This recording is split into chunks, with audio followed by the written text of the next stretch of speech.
प्रियंका की शादी सहारनपुर के एक शहर में ध्रुव से हो जाती है। प्रियंका एक इंटीरियर डिजाइनर होती है और उसका अपना एक बिजनेस होता है। ध्रुव का घर बहुत ही साधारण सा दिखता है। उनके घर में हर चीज पुरानी और घर के हिसाब से बिल्कुल अलग होती है। प्रियंका को लगता है कि वो इस घर को बहुत ही सुंदर बना सकती है। ध्रुव, ये घर बहुत ही पुराने तरीके से डेकोरेटेड है। अच्छा, मुझे तो नहीं लगता। कभी ध्यान दोगे तो लगेगा ना। ऐसा लगता है कि हम शहर में रहकर भी गांव में रहते हैं। अच्छा, तो इस दिवाली तुम्हारे मनपसंद कलर से पेंट करवा देंगे, ठीक है? ओहो, पेंट से क्या होगा? ये फर्नीचर इतना पुराना हो गया है, खुद कह देता होगा कभी तो, भगवान के लिए बदल दो, भगवान के लिए मुझे बदल दो। कुछ भी बोलती हो तुम प्रियंका। अरे कितना सुंदर लगता है ये सोफा। हाँ, साइज देखा है इस घर के फर्नीचर का। ऐसा लगता है घर नहीं गोडाउन है। मुझसे नहीं, मम्मी और पापा से बात कर लो इस बारे में। ये सब उन्हीं की पसंद का आया है। हाँ, तभी तो इतना ओल्ड फैशन है। कुछ कहा क्या? अरे कुछ नहीं। आप जाइए, ऑफिस जाइए। ध्रुव ऑफिस चला जाता है और प्रियंका अपनी सास से बात करने की सोचती है।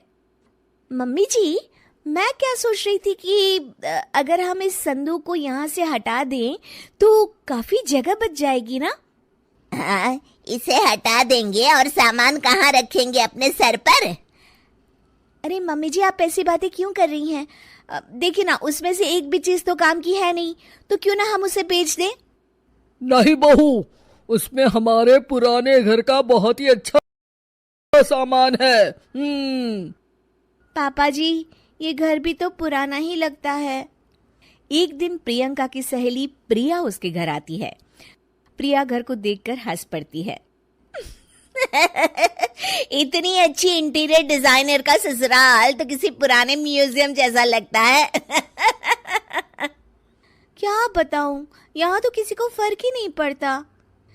अरे जब सीधी उंगली से घी ना निकले ना, तो उंगली टेढ़ी कर लेनी चाहिए। हाँ, शायद तो ठीक कह रही है।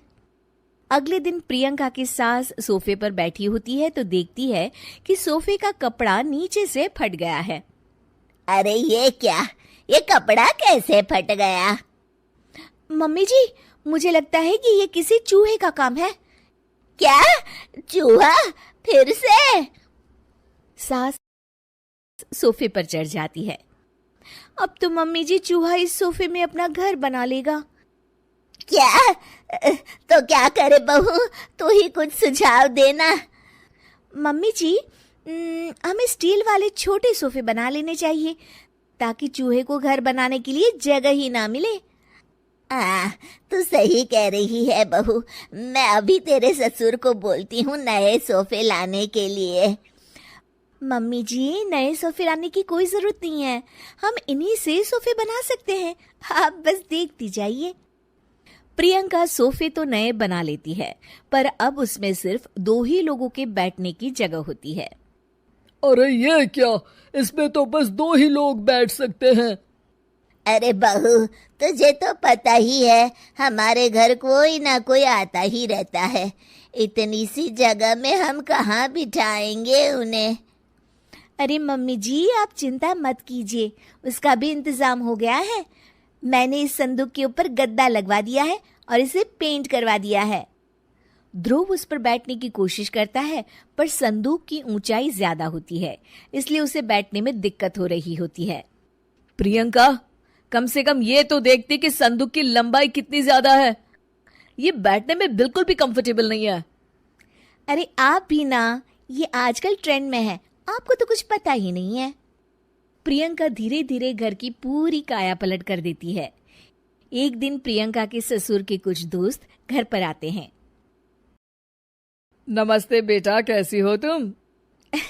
जी मैं ठीक हूँ अंकल जी, आप कैसे हैं? आइए आइए, अंदर आइए। अरे घर तो बड़ा खाली खाली लग रहा है, कहीं घर तो खाली नहीं कर रहे ना आप लोग? अरे नहीं नहीं, ये तो हमारी बहू का कमाल है। तुम बैठो ना रमेश। रमेश को संदूक दिखता है और वो उस पर बैठने की कोशिश करता है और पीछे तक ना होने के कारण जैसे ही वो पीछे होता है गिर जाता है। अरे रमेश, तुम ठीक तो हो ना? हाँ हाँ, ठीक ही हूँ। बस आज तो बाल बाल बच गया मैं।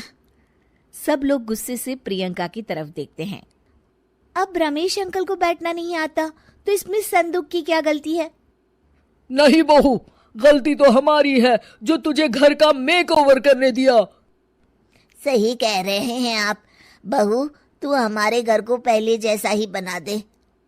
ठीक है, आप लोग गुस्सा मत होइए, मैं घर को पहले जैसा